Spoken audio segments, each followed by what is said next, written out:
New deadly strikes in Ukraine are adding a layer of urgency to this week's NATO summit in Turkey.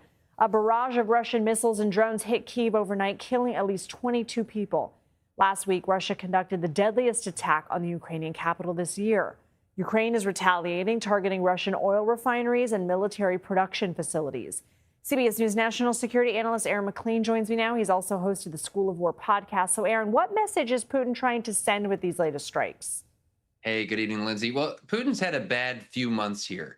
He's got fuel shortages in Russia itself. Crimea is in a state of crisis. The Ukrainians have been conducting these spectacular strikes in Moscow and St. Petersburg, 500 miles away from Ukraine, targets even further than that. So the narrative has been bad for him. And these strikes are not accidentally timed to immediately precede this NATO summit. He is trying to send a message both to the Ukrainians that there are going to be costs for them to pay, but critically to President Trump and to the Americans that he has capabilities of his own. He's trying to shift the narrative to prevent the Americans from getting closer to the Ukrainians. Well, and today, President Zelensky talked about his country's shortage of interceptor missiles, saying, quote, "It is simply absurd that in the modern world, production has still not been scaled up to the level actually required to protect people from ballistic terror."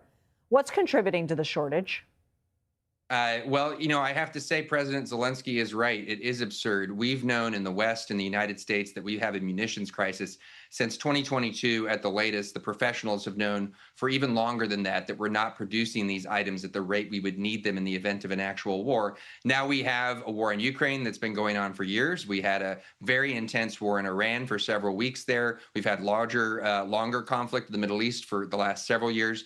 And rates of production are only just starting to increase. So there is a global shortage. There is a global math problem. There are stockpiles of this stuff elsewhere in the world, but each one of those stockpiles has its own independent rationale and purpose. So people are leery of giving them up, even if Ukraine does have the most acute need, which they do right now. But it's very, very hard to free stuff up for them. What, if anything, do you expect to come out of the talks of the NATO summit? Well, I think a lot of our European allies are kind of hoping for kind of a do no harm approach, right?